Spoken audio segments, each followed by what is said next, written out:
আজ আপনাদেরকে নিয়ে যাচ্ছি একটি ঐতিহাসিক স্থান দর্শনের জন্য। আমি সেই স্থানে চলে এসেছি। আর আমি এই মুহূর্তে অবস্থান করছি দিনাজপুর জেলার ঘোড়াঘাট উপজেলায় সূরা মসজিদ প্রাঙ্গণে। যা বাংলাদেশের মুসলিম স্থাপত্যের এক অনন্য নিদর্শন হচ্ছেন এই সূরা মসজিদ। এটি ১৬ শতকে হোসেন শাহী আমলের সময় নির্মিত একটি মসজিদ। আর এই মসজিদ প্রাঙ্গণে প্রতি শুক্রবার অর্থাৎ জুম্মাবার এখানে মেলা বসে থাকে। দূর-দূরান্ত থেকে আগত মুসল্লিরা তাদের যে মানত থাকে সে উপলক্ষে এখানে ছিন্নির আয়োজন করে থাকে। আর এই সূরা মসজিদকে কেন্দ্র করে আদ্যোপান্ত আপনাদের মাঝে তুলে ধরার চেষ্টা করব। সূরা মসজিদের পূর্ব প্রান্তে একটি প্রবেশপথ রয়েছে। আর এই প্রবেশপথ দিয়ে সিঁড়ি বেয়ে উপরে উঠতে হয় এবং উপরের একটি খিলান রয়েছে। এই খিলানের ভিতর দিয়েই মূলত ভিতরে প্রবেশ করতে হয়। আর এই ভিতরে শুক্রবার হওয়ায় এখানে একটি ছাইনামা বিশিষ্ট করা হয়েছে, যাতে মুসল্লিরা এখানে সুন্দরভাবে নামাজ আদায় করতে পারে।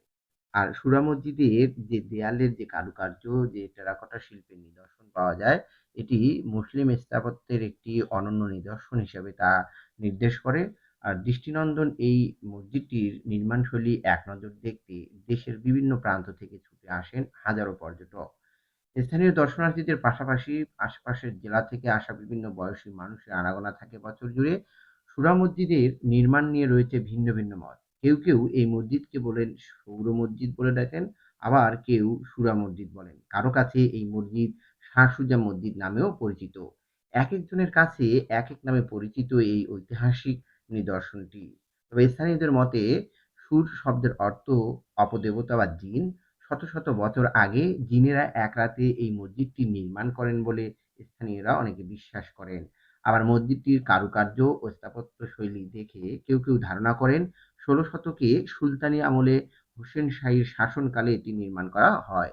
মসজিদটির বাইরের দিকের আয়তন উত্তর-দক্ষিণে ৪০ ফুট এবং পূর্ব-পশ্চিমে ২৬ ফুট আর ৪ ফুট চওড়া একটি প্ল্যাটফর্মের উপর দাঁড়িয়ে এই অবকাঠামোটি গড়ে উঠেছে।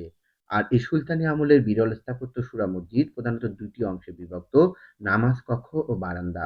মসজিদে প্রবেশের জন্য পূর্ব দিকে ৩টি ও উত্তর-দক্ষিণে একটি খিলানকৃত প্রবেশপথ রয়েছে। বারান্দার উভয় পাশে একটি করে প্রবেশপথ আছে। এছাড়া প্রত্যেক দরজার নিচে যে চৌকাঠ রয়েছে সেগুলো পাথরের তৈরি।